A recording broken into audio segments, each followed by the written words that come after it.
High court ತೀರ್ಪಿನ ವಿರುದ್ಧ ಅಸಮಾಧಾನ ವ್ಯಕ್ತಪಡಿಸಿ ಮುಸ್ಲಿಂ ಸಮುದಾಯದವರು ವ್ಯಾಪಾರ ವಹಿವಾಟು ಸ್ಥಗಿತಗೊಳಿಸಿದ್ರು. ಹಾಗಾಗಿ ಕಾಪು ಮಾರಿಗುಡಿ ದೇವಸ್ಥಾನ ವಠಾರದಲ್ಲಿ ಮುಸ್ಲಿಂ ಸಮುದಾಯದವರಿಗೆ ವ್ಯಾಪಾರ ಮಾಡಲು ಅವಕಾಶ ನೀಡದಿರುವಂತೆ ಹಿಂದೂ ಸಂಘಟನೆಗಳು ದೇವಸ್ಥಾನದ ವ್ಯವಸ್ಥಾಪನಾ ಸಮಿತಿಗೆ ಮನವಿಯನ್ನ ಸಲ್ಲಿಸಿದ್ದಾರೆ.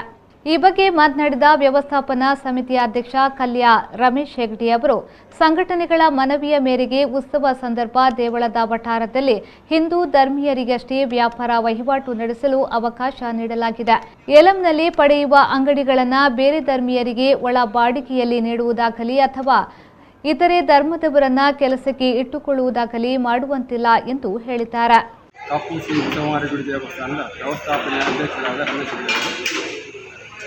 ಸಾರ್ವಜನಿಕರಲ್ಲಿ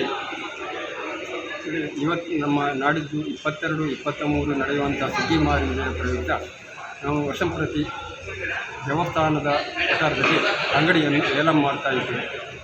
ಈ ಸಲ ನಮ್ಮ ಹಿಂದೂ ಸಂಘಟನೆಗಳ ಎಲ್ಲ ಮುಖಂಡರು ಬಂದು ನಮಗೆ ಮನವಿಯನ್ನು ಕೊಟ್ಟಿರುತ್ತಾರೆ.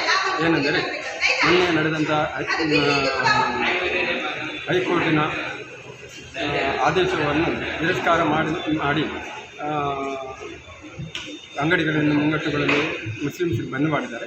ಆ ನೆಲೆಯಲ್ಲಿ ಈ ಸಲ ನೀವು ಯಾವುದೇ ರೀತಿಯಲ್ಲಿ ಮುಸ್ಲಿಂ ಬಾಂಧವರಿಗೆ ಅಂಗಡಿ ಕೊಡಬಾರದು ಎಂಬ ಮನವಿಯನ್ನು ಕೊಟ್ಟಿರುವ ಕಾರಣ ನಾವು ಇವತ್ತು ವ್ಯವಸ್ಥಾಪನಾ ಸಮಿತಿ ಎಲ್ಲ ಸದಸ್ಯರು ಸಭೆಯನ್ನು ಸೇರಿಸಿ ನಿರ್ಣಯ ಕೈಗೊಂಡಿದ್ದೇವೆ. ಏನೆಂದರೆ ದೇವಸ್ಥಾನದ ವಠಾರದಲ್ಲಿ ಯಾವುದೇ ಅಂಗಡಿಯನ್ನು ಹಿಂದೂಗಳಲ್ಲದೆ ಬೇರೆ ಯಾವರಿಗೂ ಕೊಡುವುದಿಲ್ಲ ಎಂಬ ನಿರ್ಣಯವನ್ನು ಕೈಗೊಂಡಿದ್ದೇವೆ. ಅದಕ್ಕೆ ಎಲ್ಲರೂ ನಮಗೆ ಸ್ಪಂದನೆ ಕೊಡಬೇಕಂತ ನಮ್ಮಲ್ಲಿ ಸಾರ್ವಜನಿಕರಲ್ಲಿ.